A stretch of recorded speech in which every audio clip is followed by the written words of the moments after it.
Sebenarnya, saya telah menggunakan kaedah ini selama sejak 6 tahun yang lepas.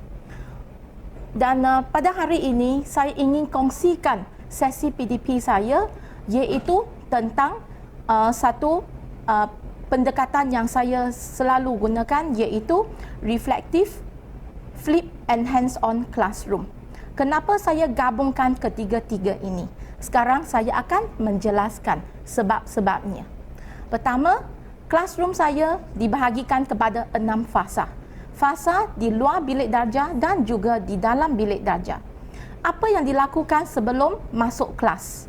Saya akan hantar satu pautan kepada pelajar saya melalui WhatsApp supaya pelajar saya dapat mengisi borang yang saya telah bangunkan yang dikenal sebagai My Understanding E-Checklist.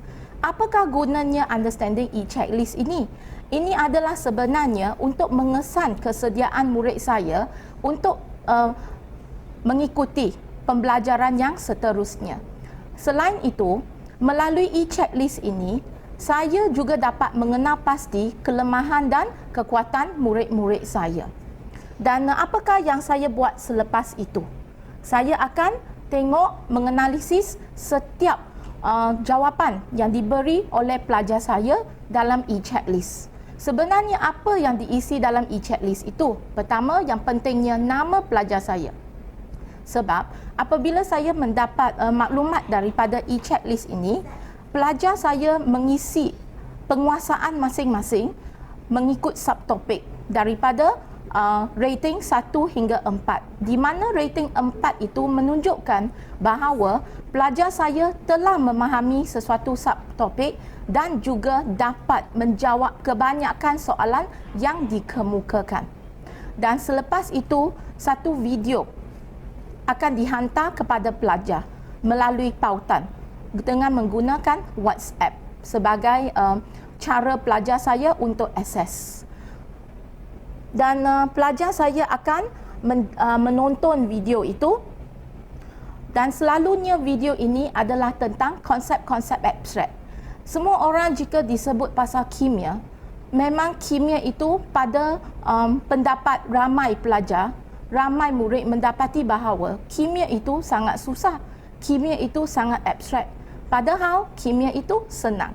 Maka dengan menggunakan video, pelajar saya belajar tentang konsep-konsep abstrak.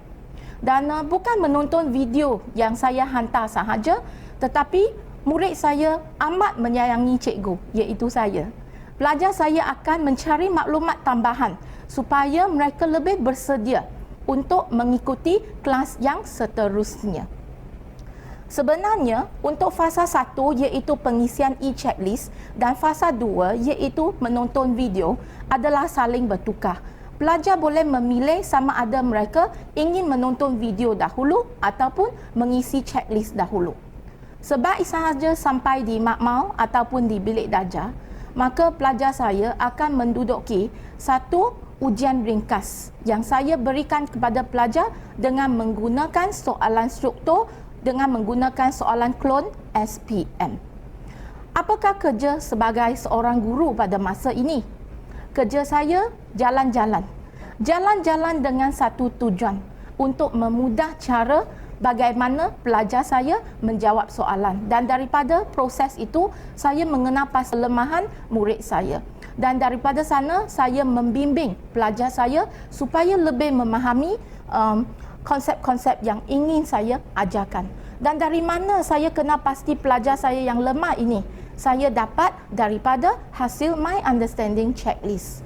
Selepas ujian sahaja, sampai kepada fasa yang seterusnya, iaitu aktiviti yang murid saya menunggu-nunggu untuk setiap sesi PDPC kimia.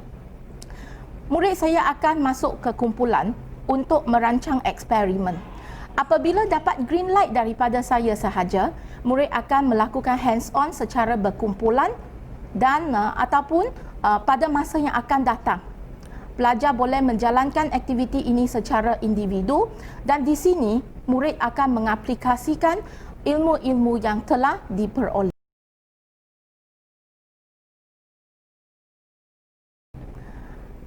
Sesi PDP tidak lengkap jika tiada sesi penilaiannya. Maka murid saya akan memulakan sesi pentaksiran dengan diberi soalan objektif. Dan murid diberi masa yang secukupnya untuk menjawab, dan seterusnya murid akan saling bertukar kertas soalan untuk menyemak jawapan masing-masing.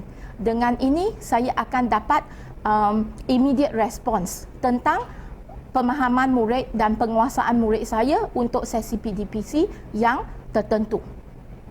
Balik ke rumah saja, saya beri satu tugas lagi, iaitu murid saya perlu mengisi borang Google Form yang telah saya bangunkan, yang saya namakannya sebagai e-reflection. Apakah gunanya e-reflection ini? Sebenarnya e-reflection ini adalah untuk murid mengenal pasti sama ada mereka telah betul-betul menguasai sesi PDPC yang saya telah sampaikan, dan juga untuk memberi maklum balas kepada saya tentang sama ada sesi PDPC itu berjaya ataupun tidak. Daripada e-reflection ini, pelajar saya juga memberitahu saya tentang kecenderungan murid-murid terhadap sesi PDPC. Dan untuk makluman, jika tuan-tuan puan-puan ada dengar secara jelas tadi, apa yang saya buat ini sebenarnya saling berkait dengan SPM. Apabila pelajar diberi soalan penilaian dalam bentuk objektif, maka pelajar telah dinilai untuk menjawab soalan kertas 1. Apabila pelajar masuk selepas flip classroom, dia masuk untuk buat penilaian pertama dengan menggunakan ujian ringkas itu, sebenarnya murid saya telah menjawab soalan kertas 2. Apabila murid merancang eksperimen, secara tidak langsung pelajar saya sudah dilatih untuk menjawab soalan kertas 3. Adakah flip classroom ini tidak berkaitan dengan peperiksaan yang akan dijalankan nanti? Jawapannya tidak. Apa yang dilakukan ini memang seiring selaras dengan apa yang perlu dicapai. Saya ingin kongsikan impak positif kaedah yang telah saya gunakan selama ini dengan tuan-tuan dan puan-puan sekalian. Selama saya mengajar, murid saya berjaya mendapat peratus kelulusan 100% dalam kimia. Dan antara kumpulan pelajar yang saya pegang ini, lebih kurang 40% pelajar saya akan mencapai grade A dalam kimia. Ini semuanya daripada hasil kerja murid saya yang amat rajin dalam menjalani flip classroom. Dan marilah tengok sedikit dapatan yang saya dapat daripada sesi PDP yang saya kongsikan sebentar tadi. Apa yang tuan-tuan puan-puan nampak di sini adalah dapatan daripada My Understanding e-checklist, di mana daripada e-checklist ini didapati bahawa 38.89% pelajar menghadapi masalah dalam mengenal pasti ion yang dinyacas pada anod dan katod. Secara tidak langsung, ini menyebabkan murid saya menghadapi masalah dalam mengenal pasti pemerhatian pada anod dan katod. Maka apabila saya jalan-jalan, saya akan mengenal pasti kelemahan saya dalam kriteria-kriteria yang telah saya sebutkan tadi. Dan saya ingin kongsikan juga tentang pencapaian murid saya dalam sesi penilaian. Apa yang tuan-tuan puan-puan nampak, 72.22% murid dapat menjawab semua soalan dengan betul dan mencapai pencapaian purata untuk sesi PDP ini, iaitu elektrolisis dalam industri, sebanyak 90.28%. Ini menunjukkan satu pencapaian A+.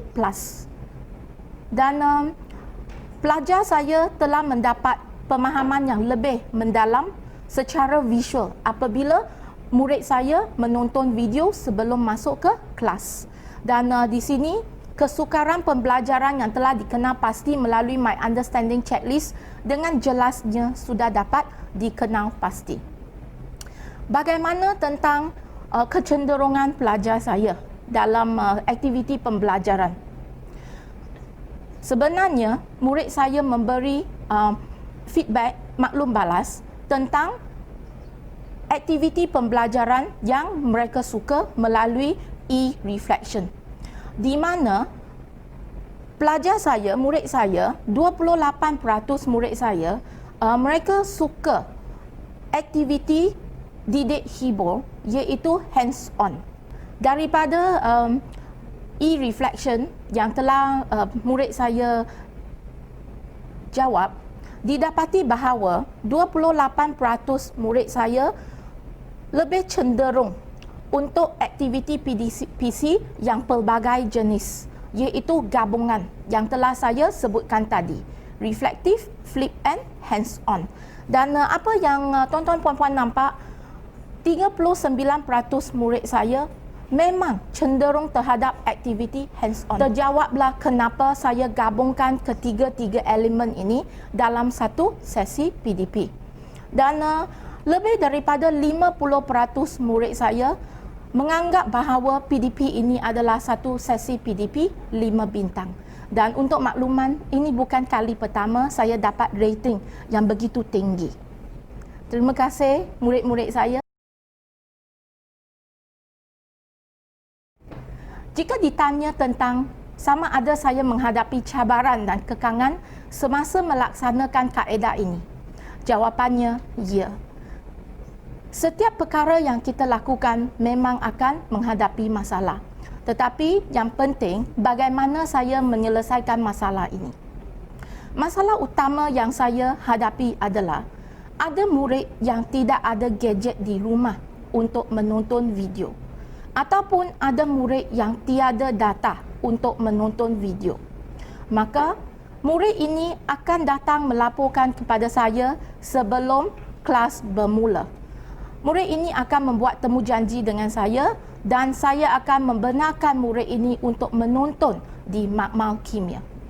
Saya berasa syukur kerana di sekolah saya semua makmal dilengkapi dengan internet dan boleh diakses dengan senang sekali. Dan ada kalanya jika tidak berkesempatan ke makmal, murid akan menonton video ini dengan menggunakan handphone cikgu. Untuk pelajar yang tidak datang untuk berjumpa dengan cikgu untuk melaporkan masalah tentang gadget, apakah yang mereka buat? Murid saya akan membaca bahan dari buku teks ataupun buku rujukan ataupun cetakan elektronik yang lain sebelum sesi PDP dijalankan. Jika ditanya tentang adakah murid saya yang tidak mengikut apabila saya memberi arahan, jawapannya ya. Mesti ada pelajar yang tidak mengikut sebab pelajar saya pun menghadapi kekangan masing-masing. Tetapi perkara ini berlaku sekali sahaja. Buat kali pertama, murid tidak menonton video dan masuk ke kelas.